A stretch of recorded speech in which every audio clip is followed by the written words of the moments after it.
Hello, Ori here. Happy Hi, New Year. Ori. How are you? Doing good. Happy New Year. Great. Everybody that has capability of having a camera, could you please make sure you turn it on, especially during the voting period?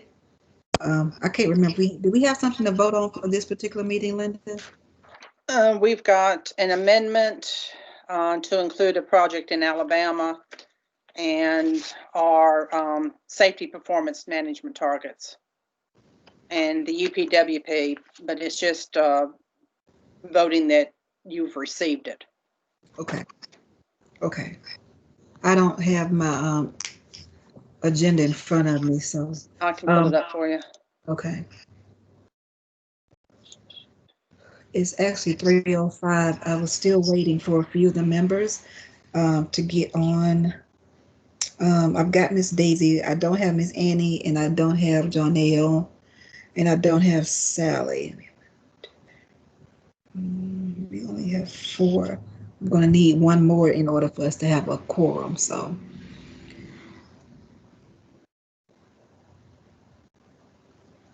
This old computer, I'm trying to get it pulled up. I got to order you one as soon as I get back next week. Miss Wanda, how are you doing today? It's good to see you.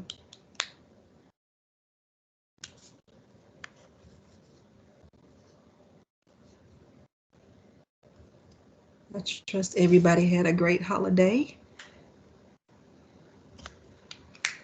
All right, I'm going to share my screen. Okay. Let me know when you agenda.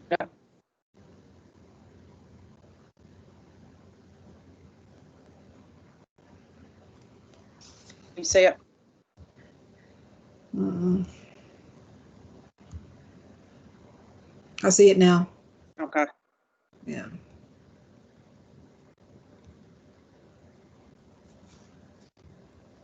Thank you. Still there? Yeah, it's still there. Okay.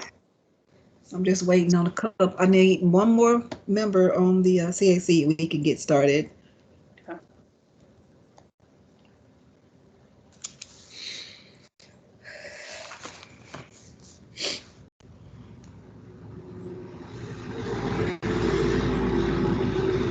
Was everybody able to look at the attachments in last week's email?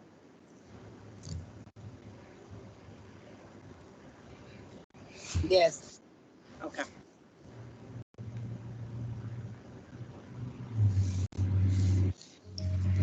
Okay. I got Miss Annie just coming in. Thank God.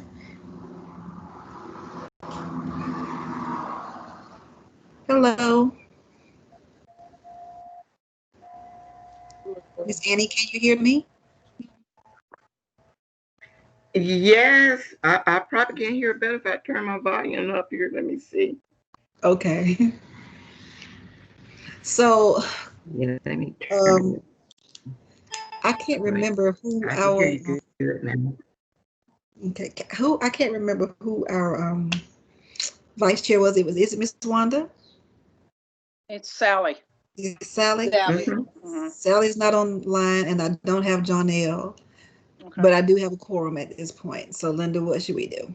Go ahead and call roll. Okay. All righty. So, good afternoon, everyone.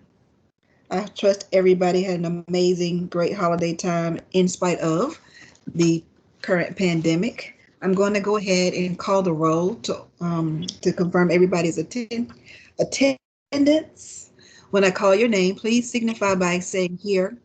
Also, when we are voting on the discussion items today, when you make a motion or you second it, I will need you to say your name after you second the actual or motion or make the motion for recording purposes. We are recording this particular meeting live video so that we can have it for our records. Any questions, comments, or concerns? Also, those of you that can, we are asking that you turn on your cameras if you have one available. Those that are not muted, I am muting you personally just because the background noise that we can we can take out as much as possible as helping us with the delivery. So just remember, if you have to speak, please make sure you unmute yourself. Okay?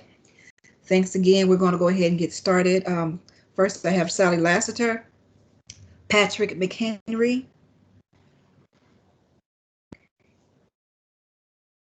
I have Michael C.,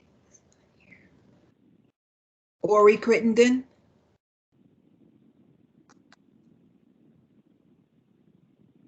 Here. okay. Wanda Jenkins, Here. thank you. Jonelle Menifee, Annie Mazik,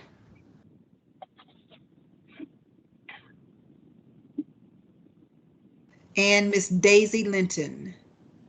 Here. Great, thank you. Okay, so Linda, did you want to take over until one of the chairs get in, or how do we want to do that? We can go ahead and go to the Unified Plan and Work Program, if that's okay. Can we approve the minutes since we have a quorum so we can get started with that? We'll have to go back? Or no? That's fine. Go ahead. Okay, so you go ahead. I'm just going to sit here and record it. Has anybody been able to review the minutes? And if so, do we have a motion to approve them? I make a motion that we, this is Wanda Jenkins Davis, motion that we as and Thank you. I second the motion. Daisy Linton. Thank you. Thank you. Any objections? Any changes? I want to vote no to the minutes. I'm sorry, you said no? Yes, Okay, correct. I voted no. I don't think they are an adequate record of the discussion, and they're not public. This is an outreach committee, but it doesn't do any outreach. So, and I believe that I voted no to the minutes last time. That's not recorded. But anyway, voting no this time. okay. Anyone else? Okay, Linda, how do I need to handle that? Pardon me? How do I need to record that? You would accept the minutes as presented, however, go back in and redo them and vote on them next time to include what Patrick is asking us to do. Okay, I guess I need some clarity on what did you want us to add, Mr. Patrick? Well, it's not a matter of just correcting these minutes, but I think that the committee really, I've been saying for a long time, for years, really, that we need to, do a video or stream this this meeting, and it should be posted on the website, or do a video of the website. Do a video of the meeting and then post it on the website, as many other such meetings are done. Okay, so so this really, the minutes, there's nothing wrong with the minutes other than they don't really capture what actually happens at the meeting. okay, so we have a recording of them because since we've been using this platform, we have been recording all of our meetings through this particular software that we're using. Is actually saved, and so I'll get with our director and Miss Linda and see if that's something that we want to start posting. The actual recording of the meeting, was that satisfactory, or? Yeah, I don't see why you wouldn't do it, since it's a public meeting and you already have it recorded. Okay. So if we record it or post it publicly, is that okay? That's fine. Okay. Okay. Well, what we can do is, I'm sorry, go ahead, Ms. Wanda. this is Wanda Davis again, and maybe this will help satisfy what we need for according to Robert Rules of Order. If we can offer who offered the motions and who seconded the motion, as well as whether they passed unanimously, I think that would be helpful to capture within the minutes. You don't necessarily go into detail regarding the discussion. However, you do put down what was discussed. For instance, the committee held a discussion regarding the widening of roads. Mhm. However, if there's a motion, any votes or that was tabled, it needs to be that needs to be reflected in the minutes. Who motion, who voted, and from there. But it would be good if we can have that on the website, like most of the city commissions or advisory boards, they do have that posted on their web. Mhm. Okay. And we can get with IT department, since this basically is not a city board. I don't know how they would feel about putting it under the advisory boards that the city does have, but we can put it on the planning department website. Okay. Now, from my understanding, Justice, for clarity, we didn't have to vote on anything last meeting in September, did we, Linda? You just presented the draft of the TIP? They actually do not vote on these particular items. They just approve that they received them. Received it, right. Okay. Right. I just wanted to be clear on that. Yeah. Okay. Okay. So is it okay if we just get with Rick and talk to IT about getting this publicized as far as recordings of it and just go from there? Sure. Is that satisfactory to start now as of today? Or did you Melissa, go back? yes. Let's move on. We've already beat this step. We will take care of this and put it on the website. Okay? Gotcha. Let's go on. Okay, so we're going to pass the minutes, right?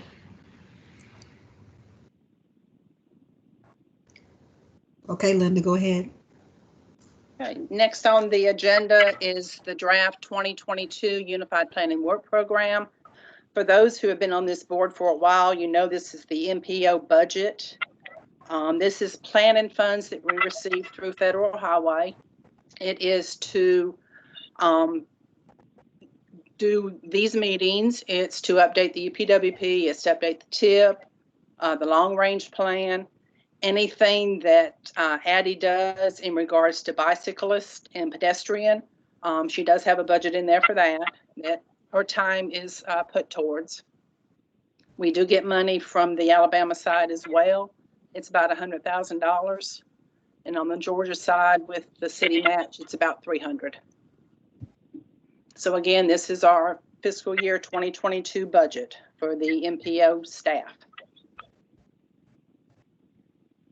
Does anybody have any questions on that? Linda, let's talk about the fact if there's been any increase or decrease in funding or any change in focus from last year versus this year.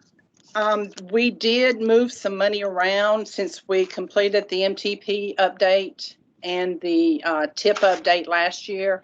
We did move some funds from those two work elements to the bicycle pedestrian element, which has got $36,000 in it right now. There was no change in the budget from the Alabama side. On the Georgia side, we got maybe $5,000 more, but really no change.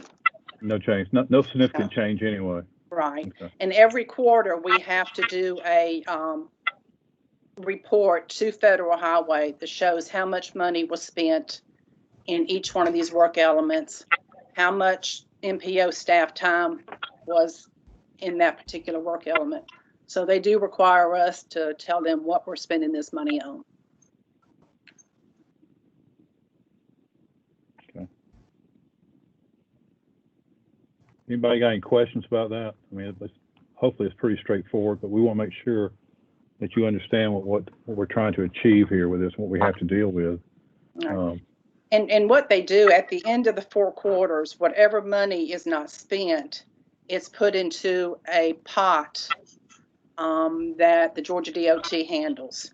Each MPO can apply for carryover funds, which is how we did the 2 studies, the J.R. Allen and the 2nd Avenue. So we did those 2 studies on leftover planning funds. Okay. All right. And we need a motion then to receive, right? Yes. Okay.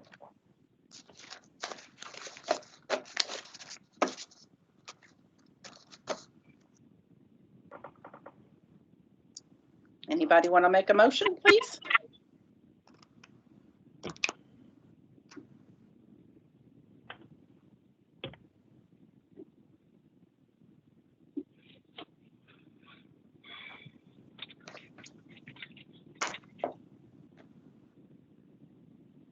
We lost everybody?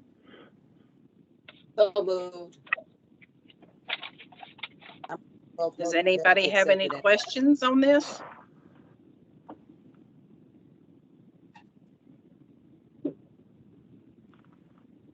How soon will this project start? It's not a Daisy. project.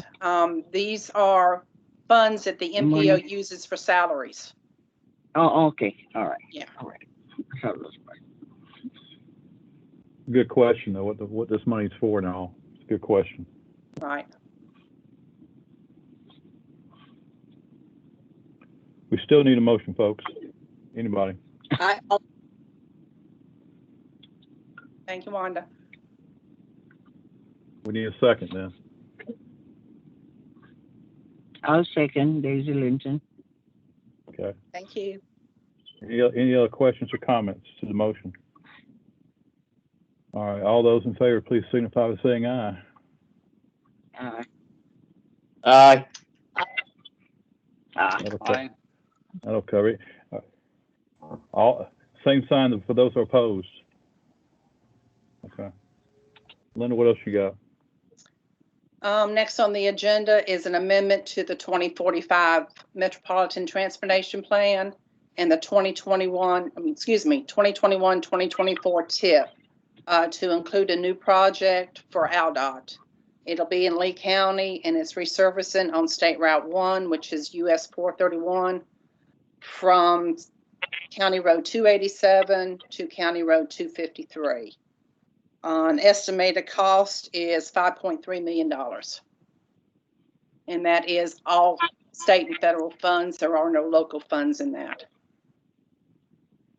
Anybody have any questions on that? Linda, this is Wanda. I have a quick question. Can you help me visualize where at on 431 that they're talking about? Yeah, I've actually got a map. Hold on just a moment and I'll load the map. Let me take that off.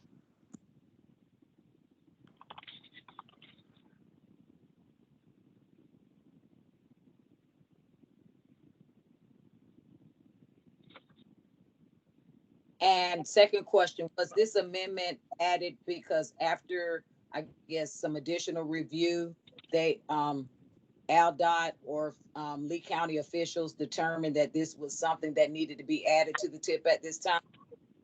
It was, Lee County did not have anything to do with this. It was all ALDOT and their engineers because this is a state and US road. So they are responsible for the resurfacing on those roads. Okay.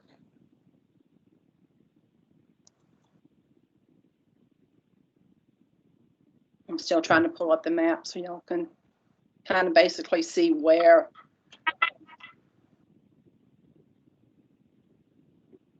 And while you're pulling up that map, I don't know whether this is applicable to road projects, but I do know with construction projects, everything has gone up since COVID-19. Whereas you can used to get a 2x4 for like $2, probably averaging at about $8 now. So is there a possibility, even though this cost has been allocated or budgeted, is there a possibility that this may increase due to cost of materials for COVID-19? They're pretty good about putting a percentage on top of the original cost. So they may have already put that into the new budgeted estimate. Okay. Based on what they've been doing for the past year anyway.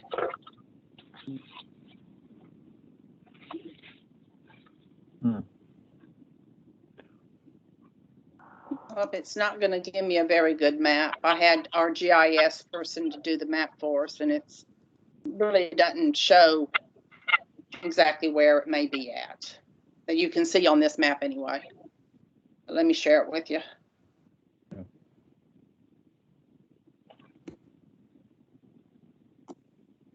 And it's so little you can't see it. Do you know the general area? No, ma'am, not right off the top of my head, I don't. Okay. But it would have to be within the MPO boundaries.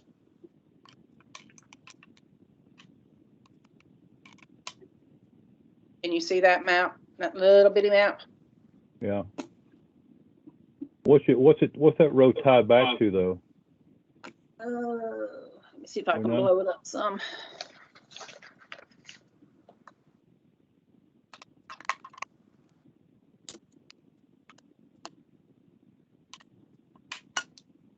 There's all these little county roads. So unless you know where these little county roads are, it'd be kind of hard. Okay. Wanda, I can get you a better map and email it to everybody. How's that? That's perfect. I appreciate Okay. that. Thank Okay. you. You're welcome. So this is just again a resurfacing project, right? Yes. Okay. So Linda, is there a start time for this project for 2021? It looks like it may be in July when they start any kind of environmental work on it.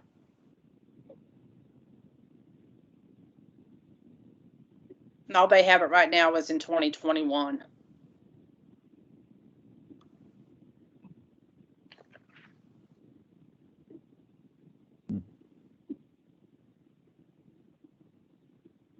You know, if you go out to the site that we can go into Alabama DOT's site, all they do is give you the year.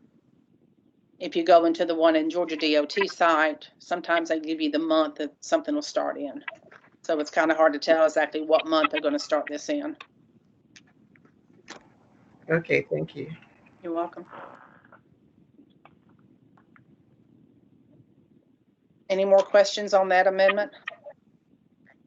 Is there any consideration in these projects for pedestrians or cyclists? I don't know if AlDOT does that or not, especially on a US highway, because it is US 431.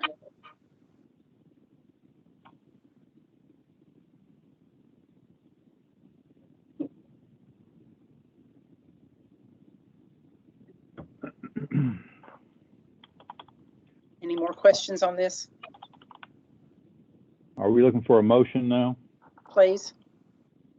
Do we need a motion on this item, please?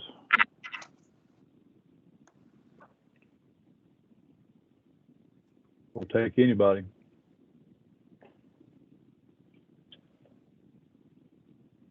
I'd like to make a motion that we accept the amendment as it stands.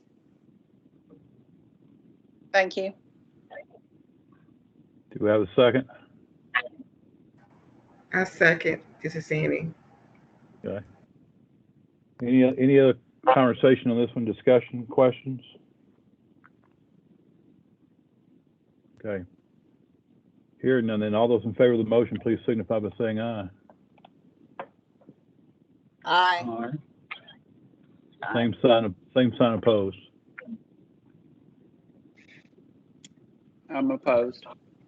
Okay. Duly noted. Okay. What else you got for us, Linda? All right, the final thing we have is the performance targets for safety. This is something that we amend every year on AlDOT and GDOT.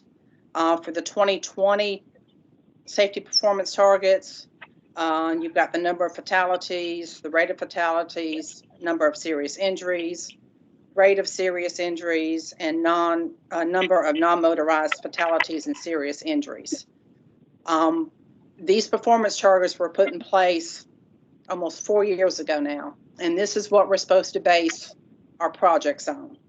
If we have a safety project that's got a lot of high injuries, how are we going to improve that? What type of improvement are we going to do to reduce these accidents?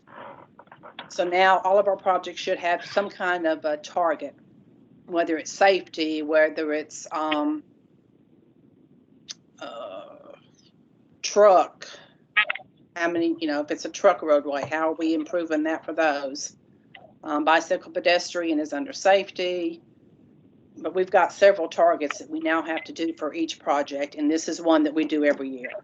Well, Linda, how about give us an idea though what we're talking about? I mean, give us a couple of examples what our Okay. targets really are. I mean, what's the state calling for?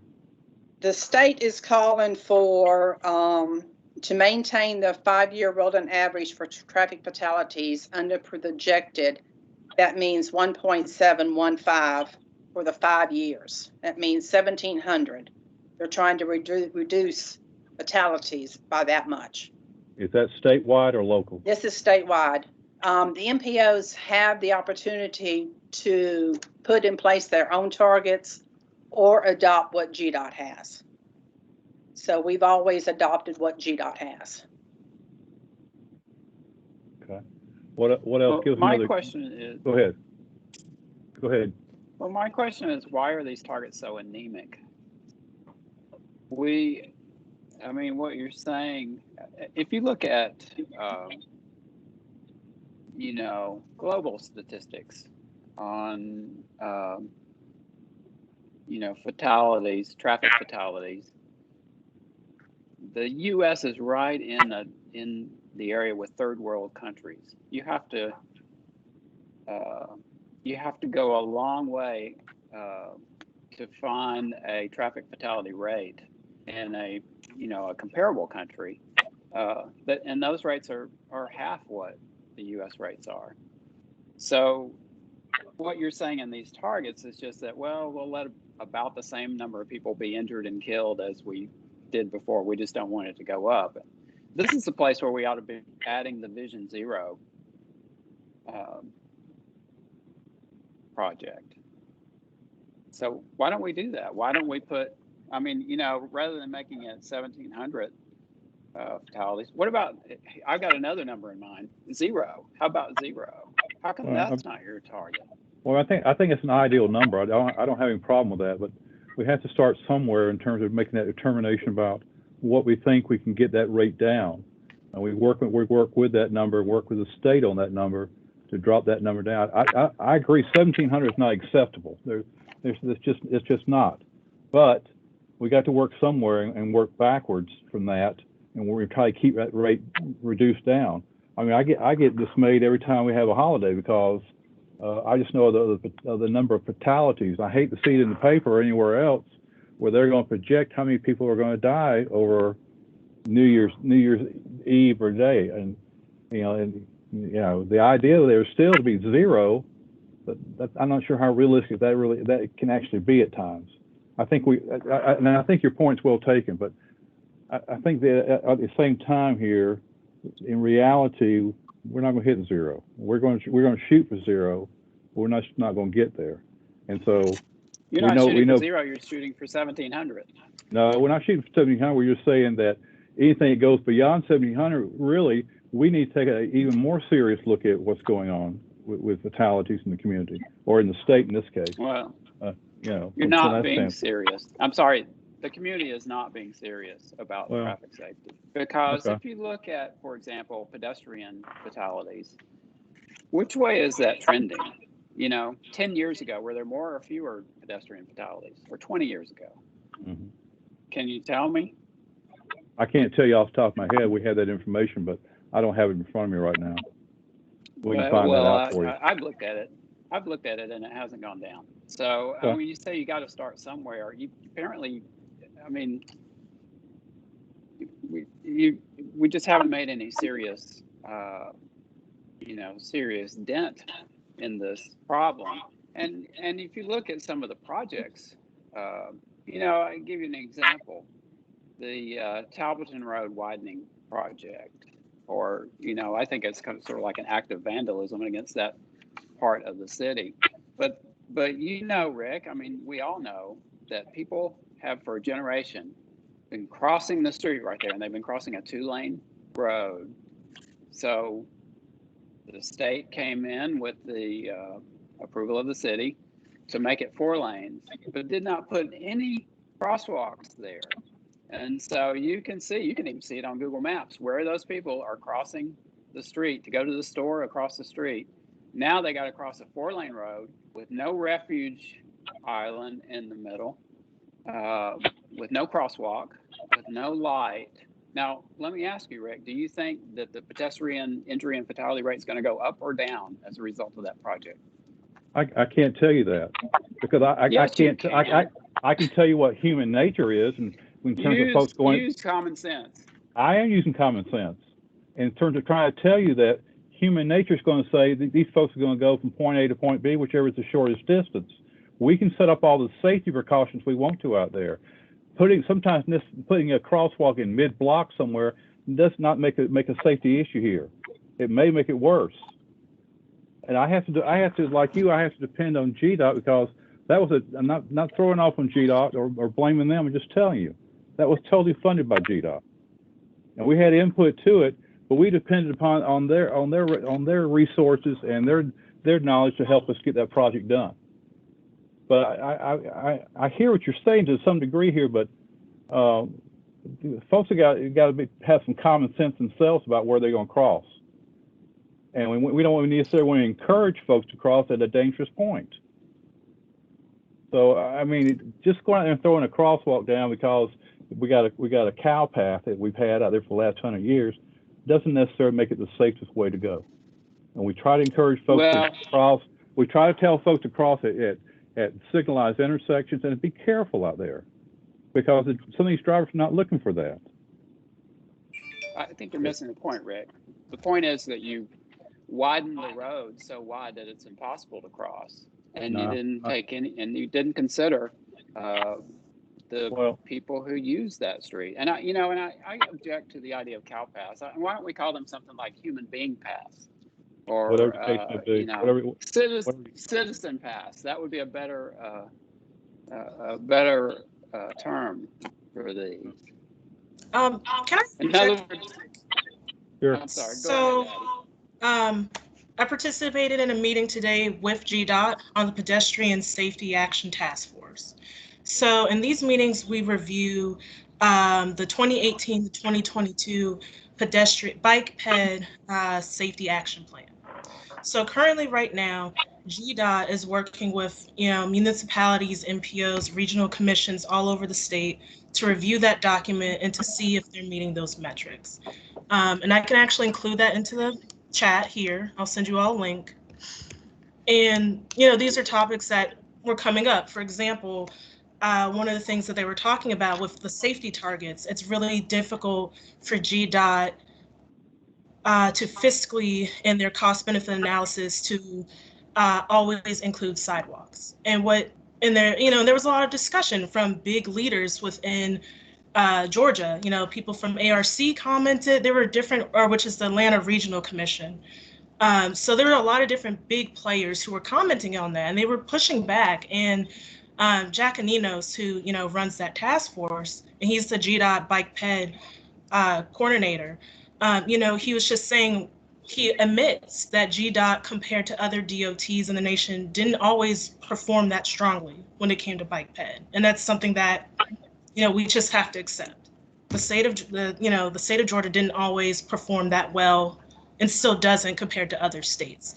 However, there are options to look at those things when those studies are applied. So one of the things GDOT recommends, since sidewalks aren't always fiscally feasible, particularly for your smaller municipalities that don't have the resources to put those in, they recommend things like pedestrian hybrid beacons, which are things that you guys are kind of talking about in the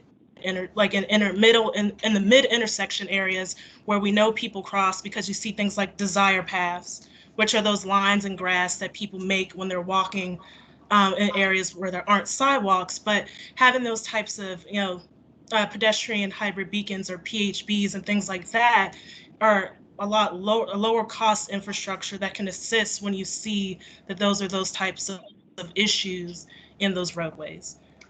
So we have to accept that that's the case. Georgia doesn't always do that great with things like bike ped or ADA, but there are people out there who are trying. There are documents that are showing that we're trying to progress that.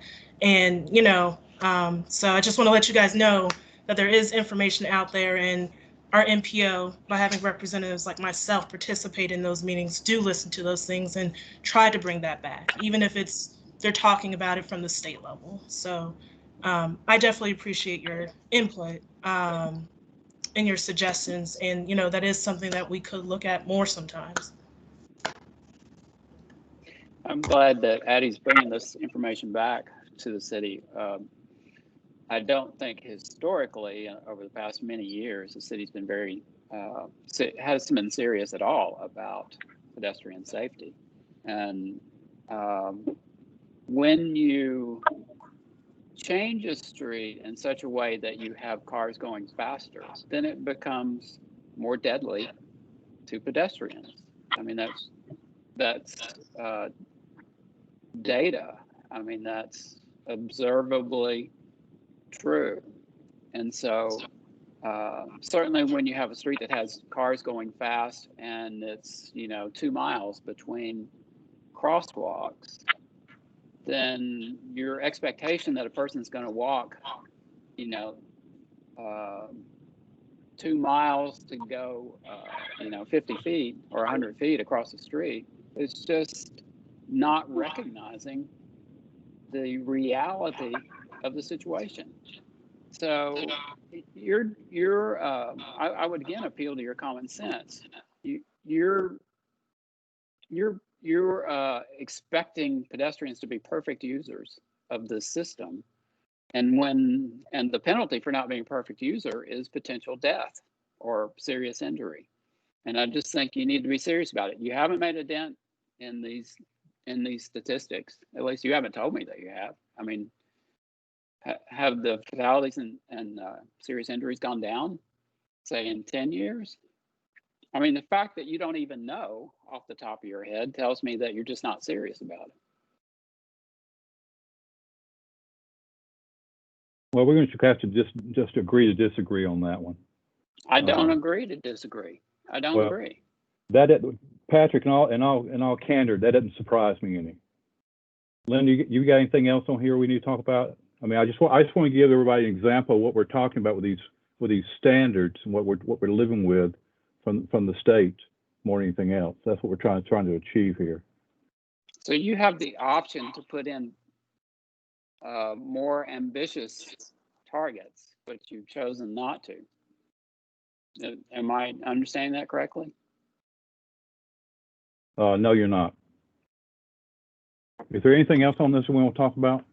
This is Wanda Jenkins Davis. I did have 2 questions. I understand their state targets.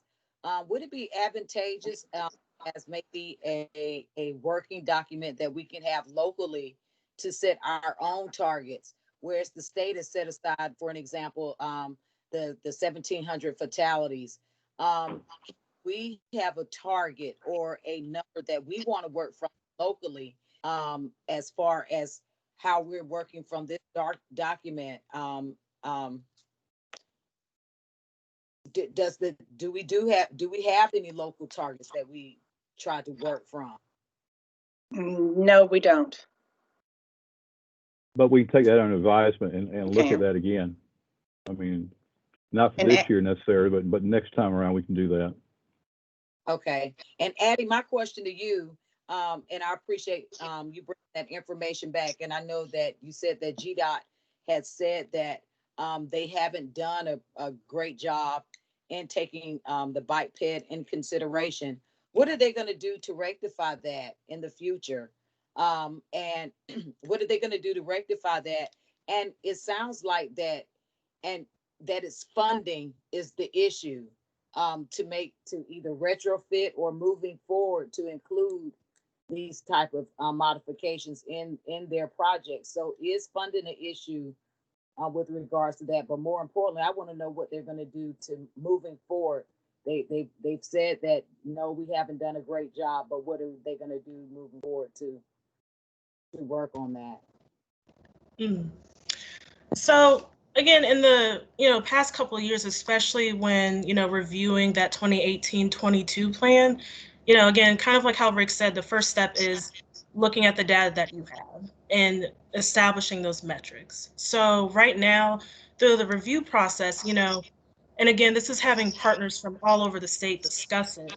We notice like, okay, what have we not hit yet, or whatever we're doing really well. So there are certain areas that, based off the metrics that they set from the data that they had, pre-2018, there have been some, improvements, and there have been some improvements in how, how all of our, or how all of our state agency, or state as in the state of Georgia, how all these different partners from, the local level all the way up, how they have made, different improvements and such.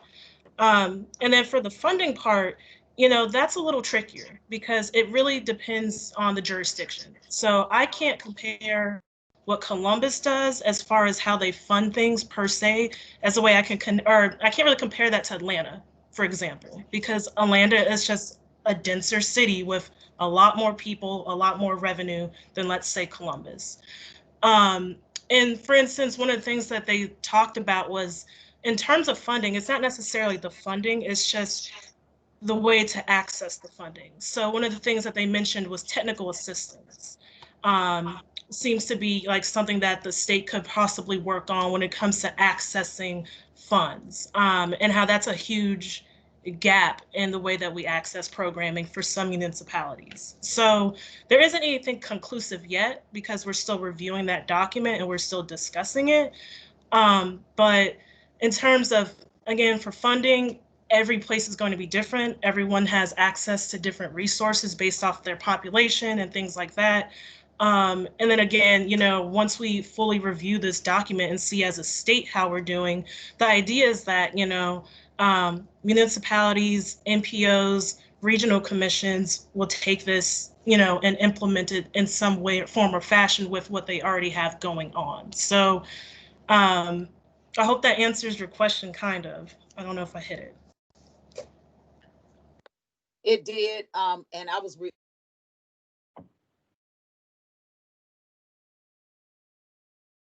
Wanda, you got muted somehow. I'm sorry. I specifically was talking about the funding and how it relates, whether it costs more to include bike paths, pedestrian lanes, buffers from the road, and that's what I was referring to, but I appreciate you answering that. Okay, yeah, I see what you're saying. Again, like it depends on the infrastructure and it depends on the project. So for instance, sidewalks, while they say sidewalks are really hard to get, it's really hard to get sidewalks funded on their own because they're so costly on their own. So usually, we try to attach things like sidewalks with projects that are already being implemented or that are already being revisited, because that's the easiest way to put that in.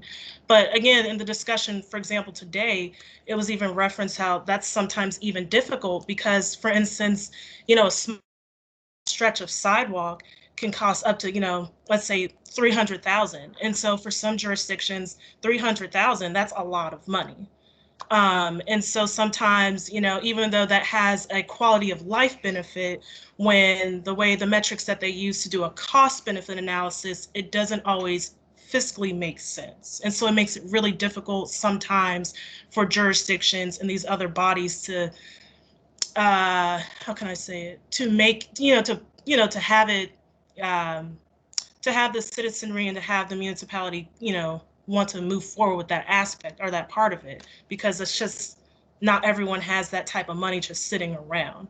And then not to say, that to discourage that type of, development. And again, there are also, cheaper, sometimes short-term or mid-term things that you can do to mitigate if you can't, afford to put in a sidewalk itself. So like, for instance, painting bike lanes or striping for bike lanes or putting down sharrows, that's typically a low cost, infrastructure thing that you can do if, let's say, your municipality can't afford to put in protected bike lanes or can't afford to put in a whole stretch of, multi-use trails to connect. But like a bike lane is typically thought of as a cheaper way to put in or to designate space on a roadway for cyclists. Again, because it's, that's something you do with repaving. You just, paint. So, it just depends on what the project is, and what is, I guess, the overall goal of that infrastructure project. Is it just something that you're using to mitigate until you could put in something more substantial? Is it something where it's like a short amount of space in order to connect from point A to point B, so you don't really necessarily need that? It depends on your roadways. So it depends on a lot of factors. Okay. All right. And I'll piggyback what Addie said. It also depends on what type of money you're using. If you're using federal funds, then you have to have it designed. You have to have environmental work. So if you're putting in $300,000 worth of sidewalk, you're going to have to do $150,000 worth of environmental work. So if you're using local money, you don't have to do all that. Okay. Well, the question at hand is the targets. What would prevent us from adding a bullet point on that sheet that says we adopt Vision Zero as a program to reduce dangers to pedestrians, to all road users? It's not just pedestrians. I think we can ask that question. I don't have an answer for you, but I think we can ask that question at GDOT and see what their reaction is to it. I would think it'd be positive, but we can certainly ask the question. Well, I would appreciate it if you would. Okay, we can do that. All right. So go ahead. Is it necessary to table the vote on this today? These have to be formally adopted before February 28th. I mean, for February 18th.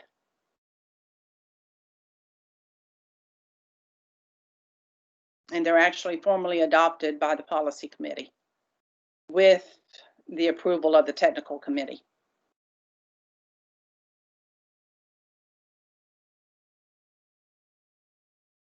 So with that, we'll entertain a motion.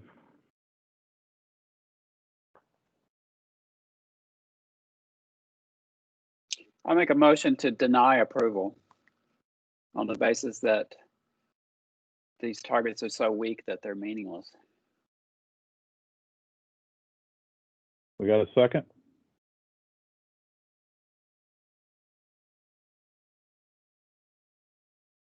I'm not hearing a second.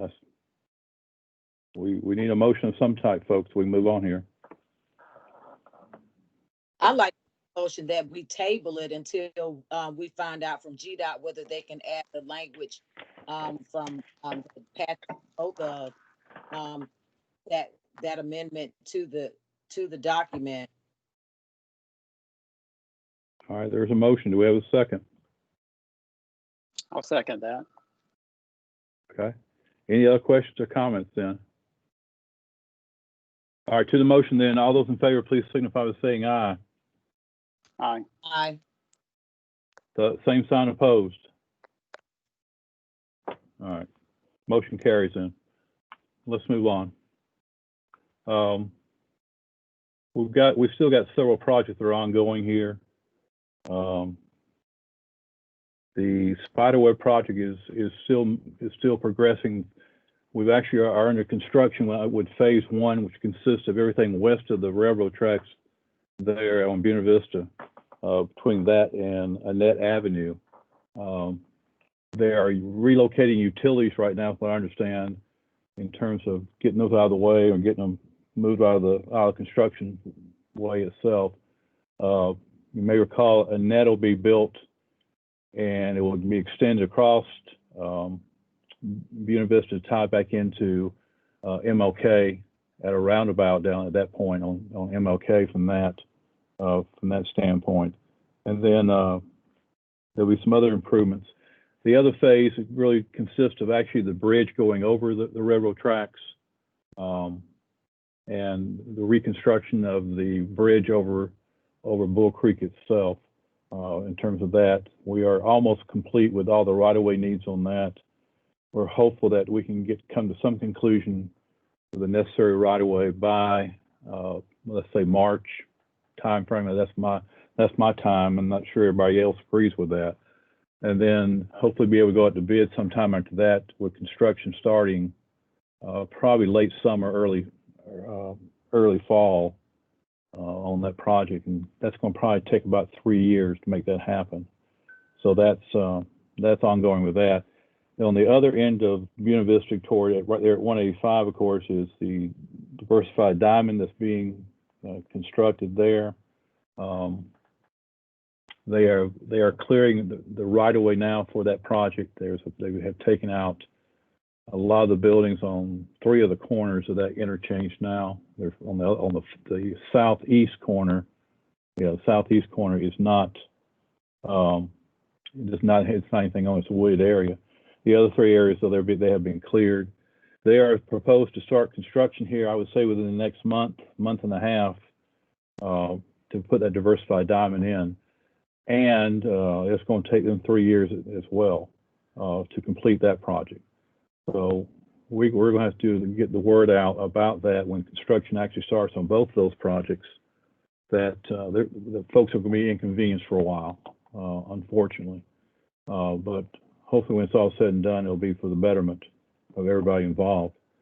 That project, then plus the project go further south on 185 to the Casita, Old Casita, the new interchange that's going in there is moving along as well. Everything has met all the requirements. GDOT is in the process now of buying the necessary right-of-way. The city has come to a preliminary agreement with Mount Pilgrim Baptist Church down there to buy their property and to relocate them to a new site, which they are amenable to at this time. We're working out the details on that, make that project a reality as well. The church was a key factor, and is a key factor really in my mind, for that whole project. We have to satisfy them to make that interchange a possibility. And we're close on doing that in terms of working through that and trying to make everything else stand as we need. So hopefully within the next 30 days worth on that, we'll have an agreement with the church, and then really by another year or so, they'll have about a year to actually build a new church, and then probably by the summer of 22, GDOT will start actual demolition of buildings out that way and start that project as well. That I don't have a timeline on. I'm guessing on the minimum it's going to probably take 3 years for that project once they get it under construction, because you're dealing with an interstate and you're dealing with other properties around it and looking at all that. Of course, that project also has a 3-lane segment of Casita, really Old Casita, and Casita itself, tying back in and going back toward where the new roundabout is at Brennan and Fort Benning and Casita roads. So all that will be 3-laned eventually. That's going to take. They may still think about it now. They may have to have a while still to deal with the right of way on the roadway itself, but they are making some progress as we go along for that. The roundabout, like I said, there is complete. The streetscape project that's going on up Fort Benning to Victory is, last time I looked, it was about 2/3 complete. It may be further along than that now. I don't have a target date in mind for when that's going to be completed, but they are working on that area as well to make that project a reality from that standpoint. I encourage you, if you haven't looked on our website, to the 2 studies that were just completed back in October. One of them is dealing with 2nd Avenue streetscape, and then the other was J.R. Allen Parkway, in terms of the analysis and recommendations that came out of those two studies. They were done by separate consulting groups, but they have their own style about doing things, but they've come with some recommendations and thoughts and so forth involved with all that. So we're going on with that. Felton, is there anything else I'm missing? I know you're working on Williams Road out there, Williams and Fortson, with a new roundabout out there. Is there anything else that we need to talk about here real quick? Is Felton there? Felton, you still with us? Are you on mute? No. Felton, he's either asleep or can't get off of mute. I don't know which one it is, but that's all right. We are working, I know, that project and trying to bring that to fruition as well from that. And I'm drawing a blank right now, whatever else we got out there that's ongoing right now from that standpoint. We are looking at, I know that I haven't heard anything. We still got we got the other diversion diamond out there planned for Bradley Park and J.R. Allen Parkway. Linda, you were telling me, I guess they were getting ready to finalize the right-of-way plans for that and start buying right-of-way. Is that correct? Did I hear that right? Yes, that's correct. So I'm not They said sure. that- They Go actually ahead. said that excuse me, they actually said that right-of-way was already underway. Okay, so they're actually acquiring right-of-way now? Yes. Okay, that's good. That's good to hear. So that project will move on. And I don't have a target date in mind for when they're going to get started with construction on that. Do you? I think they said it. Hang on just a second. Let me find my email from them. I know it. You should know just out of for the sake of conversation here. I know that the interchange up at Manchester Expressway and County Line Road, we have identified that as a potential project for the future that may or may not eventually come to pass. What has happened though, what's been a big concern for us is there's a new development happening just across the county line that could seriously impact that whole interchange now. And we have made our council has made their thoughts known to the Harris County Commission about potential problem with that and asking for consideration. And we've gotten some of that in terms of doing additional traffic studies and whatnot to see how we can mitigate that and what improvements are really going to be needed. The problem is the main part of the development is in Harris, but the impact is really going to be on Muskogee. So we're trying to work through that now, but that's an issue we got to deal with. Did you find what you're looking for, Linda? Yeah, they said that right-of-way should be authorized this month. They're a little behind. After the right-of-way plans are under review, they should be authorized by spring. But as far as construction, it will still a year out. Yeah, well, that's another tight spot we've been trying to work through for some time now on that. So And going back to your Mahaffey Road, County Line Road, that part of Harris County is in the MPO urbanized boundaries. Right, but problem is we don't have any really governing powers in the MPO. I mean we're here to more or less coordinate things than anything else, but it is a concern we have shared with Harris County. We've got some good feedback about. Yeah, where are you now? You with us? Felton. Yay. I made mention about you acquiring the right of way for the roundabout out there at Fortson and Williams. What else have you got? You got anything else you're working on right now? Right of way needs? I got 2 more parcels on that one, and then we're doing the bridge on Reese Road. Okay. And that's it now. They just got through with that one on Clarendon in Florida. Yeah. Right. And then they got the other one by the new Walmart on Victory Drive by the Synovus Bank. They're doing a drain. The James Culver. Yeah. Okay. Other than that, that's it. The other 2 projects. Thank you. The other 2 projects that come to mind really are the one that's the extension of the Follow Me Trail that will run all the way to tie back directly into the National Entry Museum, and with that is the development of a new roadway that will tie South Lumpkin back to Fort Benning Boulevard there. That's really more of a safety issue than it is anything else, because folks now they're coming out of we'll use Oakland Park as our example. I'm sure there's others, but folks coming out of Oakland Park and down there are cutting through that parking lot of the Infantry Museum to go to work at Fort Benning or just go to Fort Benning, period. And they've already had a couple of accidents. I think somebody ran into one of their light poles one time, just kind of that kind of stuff, and trying to make sure we don't have any more problems down there than we can. That roadway will hopefully, I'm hopeful one day that we'll see that project come to fruition. We've got through with the environmental now on that project. We're taking care of that. We're looking to cover that out.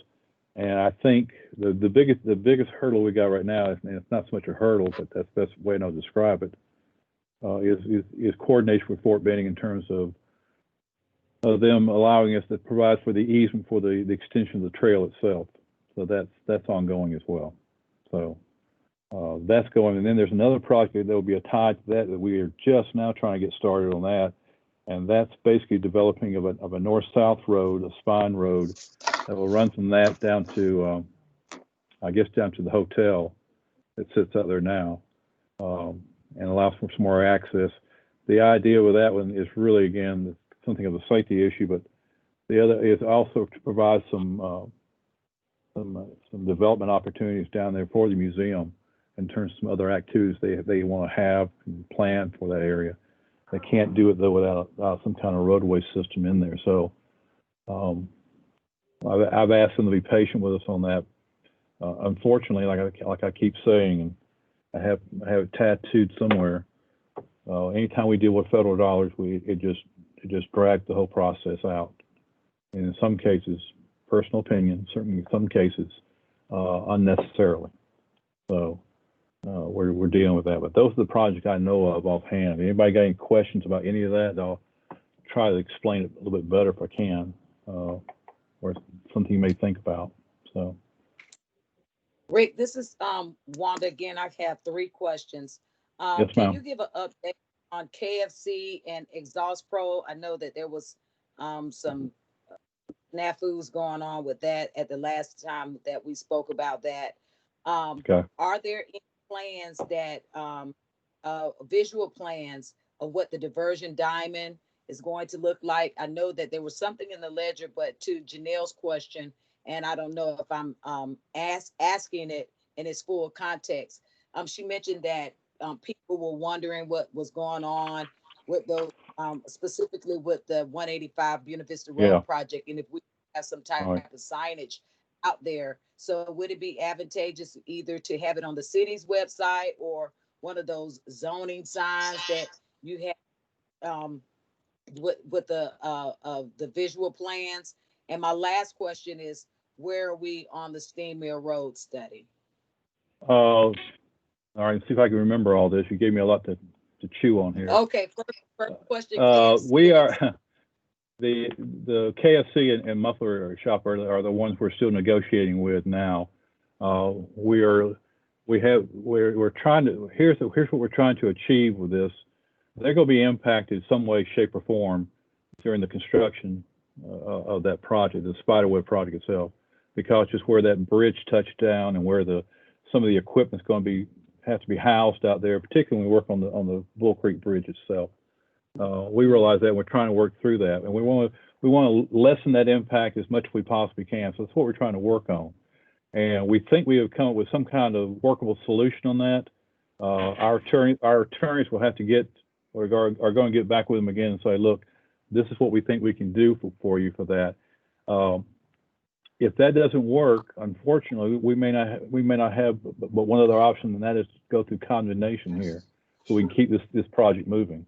So that's what we're up against right now. But we're going to try to do our very best in terms of meeting their needs out there. And I'll tell you, I'll be honest.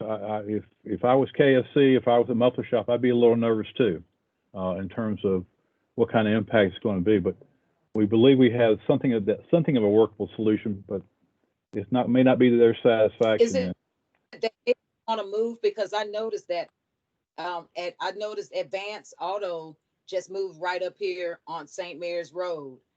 So is it location that they don't want to specifically move from that spot? Are they holding out or what? No, I don't think it's any of that, Wanda. I think what they're waiting to hear from us is, what can you do for us? I mean, like I said, we know we're going to impact, but they want to hear from us about what can be done to, again, minimize. And again, if we can't meet that need, we may, I guess my worst case scenario would be we'd have to actually go in there and purchase that property, and then help them to some degree find a new location, involved with all that. We don't want it to come to that, but that's just the worst case scenario. We're trying to avoid that. Because we're trying to make sure that we keep them in that area for the most part. Now, if they want to get up and move afterwards or during the construction, we don't have any say so over that. Just like we didn't have anything with Advance. But we want to let the process work itself out here as best we know how. That's why I am depending solely upon the attorneys and their negotiating skills to make that happen. I depend on Felton and his negotiating skills as well, to keep work with these folks. And we've done that. All the other property owners out there we've worked with, and we'll work with these folks too. But I'm just telling you what the worst case scenario could be, because we really need to move on with this project. It is one of the things that, funding wise, we need to make sure the funding stays intact.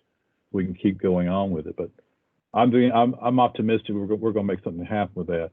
The one about the signage that we're talking about, signs will go up out there eventually. The reason they're not out there now because, well, in some cases we still need to make sure we know what the construction limits are right there at the spider web.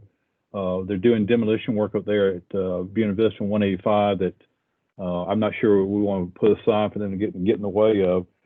That's something really the contractor, the construction company is going to have to adhere to and put those signs up. But there will be signs up eventually for that in terms of dealing, so we can let folks know and I may have to talk to GDOT a little bit more about that. They're not all that descriptive sometimes, but we need to look at that possibility again. And then the Steel Mill Road study, the survey has gone out and they're going through all that work now, and the consultants, my understanding, is pulling that information together.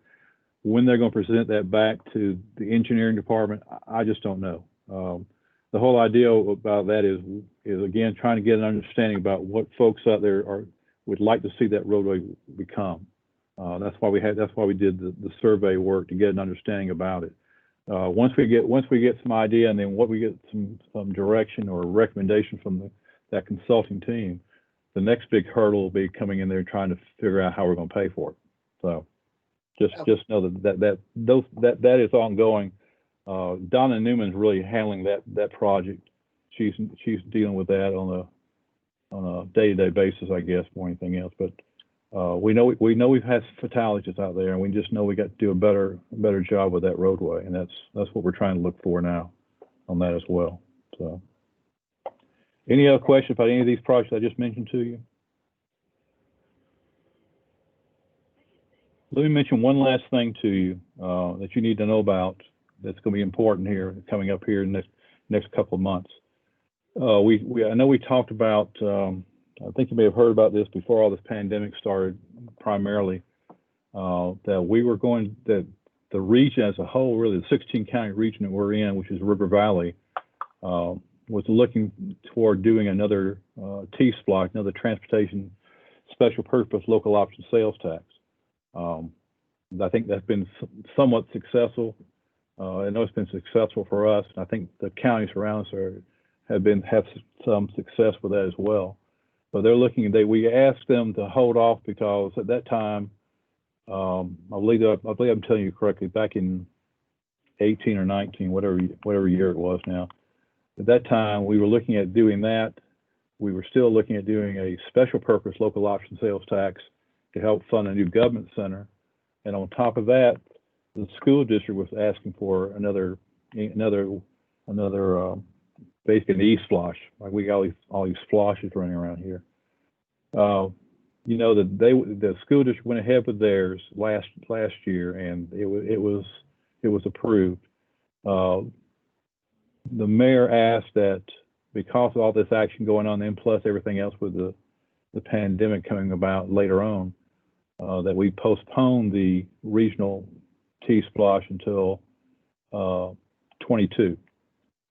And we're still looking at a local splosh again, which may happen sometime in November this year. That hasn't been set in concrete yet, but so it may be coming about. But getting back to the T-Splosh itself, all this stuff that's going on, we're going to have to start putting together our list of potential projects we'd like to see in that T-Splosh itself, in terms of how we'd like to see things go from that. And we want to hear from you about what projects you would like to see as a potential project be included in that listing, so we can go forward and be voted on eventually by the general public. We need your input to that. We need your help with that. We will eventually provide a listing of what we see as potential projects. We'll give that back out to everybody, and so make sure everybody understands it. But we just need to know what we're looking at here. We've got between now and May 31st of this year to complete that task and get that on there. And it's just like anything else we deal with. Once we have that list, we have our total amount, and council has really approved that list. We have to still sit down with it, what they call the regional roundtable, and sit down with representatives from the other counties and start negotiating, start wheeling and dealing here, if you want to call it that, because let's just say there's $400 million that this thing's going to raise. And I think it's probably less than that, but just for the sake of argument, it's $400 million. We got to find a way of I don't want to say divvy, but we got to make sure everybody gets an equal share of that pie in terms of that $400 million. A lot of these counties, and this is just a straight fact, not throwing off on any of the counties, but a lot of these little counties like Quitman County, for instance, Chattahoochee is another one, they are more interested in the discretionary funds that come out of this deal, which is 25% of the money that's actually in terms of tax revenues generated over a 10-year period. Because they for most part, those counties don't have that kind of budget to take care of their roadway systems now. So they're looking for that money to come forward and to help them do their day-to-day work. And that 25% discretionary fund can be used, not necessarily for a particular project. It can be used for maintenance and other items, but it has to be used for transportation needs. They're going to come to the table wanting to know how they're going, what kind of benefit they're going to get out of it. And that's where the importance to me of the roundtable is how do we make sure we try to take care of everybody in a 16-county region. It was interesting. The last time we did that in 2011, I have no doubt it's going to be that much fun again in 2021. But my main point to you about this discussion is really we need your input about what type of projects you're looking at. And I would ask if you got some kind of project in mind or projects in mind, whether they be highway improvement, sidewalks, whatever the case may be, as long as it's transportation related now, that you submit something to us in the next 30 days, so we can start pulling that stuff together.